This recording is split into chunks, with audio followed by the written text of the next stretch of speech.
À plusieurs reprises, Jésus a dit à ses disciples et aux foules que celui qui voulait venir à sa suite devait prendre sa croix. Matthieu 16, 24, Marc 8, 34. Cette parole évoque sa propre bonté au calvaire et sa mort sur la croix. Des siècles d'histoire n'ont pas épuisé toutes les conséquences de cet appel à vivre en véritable disciple de Jésus. Cette exigence ne signifie pas que la souffrance doit être considérée comme un bien en soi ou qu'il faille rechercher l'ascèse ou la pénitence pour elle-même. Jésus ne se complaît pas à dépeindre ce monde sous des couleurs flatteuses. Ce serait fermer les yeux devant la réalité. Il s'agit au contraire de voir le monde et les hommes tels qu'ils sont, avec leurs souffrances physiques et leur misère morale. Pour le disciple, ce n'est pas plus simple. Sa foi ne lui garantit pas une vie facile et sa prière n'a pas pour but de le mettre à l'abri de la souffrance et de l'épreuve. La prière du disciple est en conformité étroite avec la vie et la prière de son Seigneur. Il n'a pas pour autant à rechercher la croix. Celle-ci se présente à lui de bien des manières. Il est d'ailleurs à lui-même, pour une part, sa propre croix. C'est en acceptant et en faisant la volonté de Dieu qu'il prend sa croix.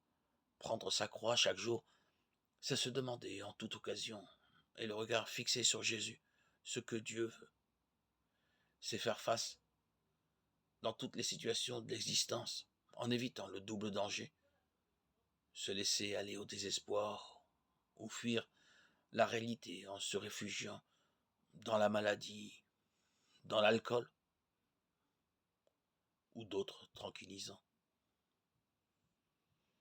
L'exemple de Jésus montre aux disciples qu'il doit se renoncer, mettre son moi en retrait, pour faire ce qu'il a reconnu être la volonté de Dieu.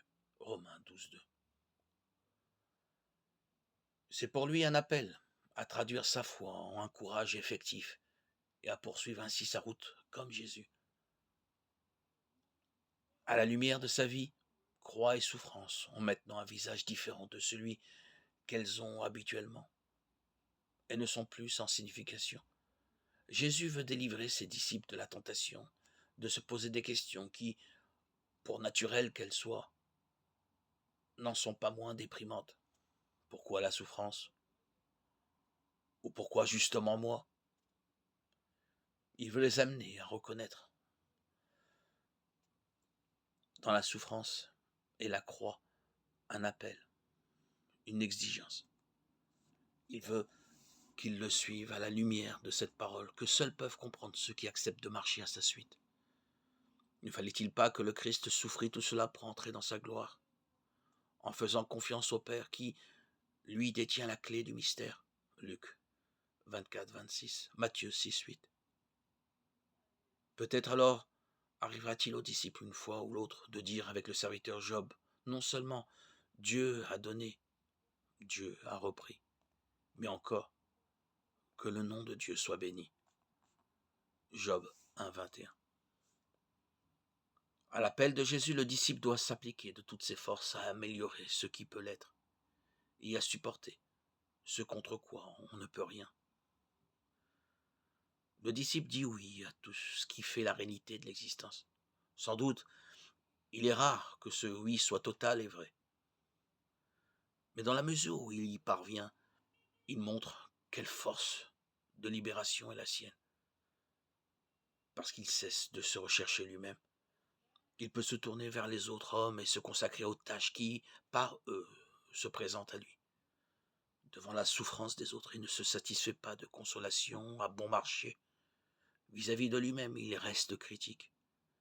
Il se garde de l'illusion de croire trop facilement que sa croix et ses souffrances sont plus dures et plus pénibles que celles auxquelles on lui demande, à lui et à d'autres, de compatir. Il veille à ne pas accroître la souffrance et le mal dans le monde, loin d'alourdir le fardeau des autres. Il en prend sa part. L'exemple de Jésus lui en fait une obligation. Porter le fardeau les uns des autres. Galates 6, 2.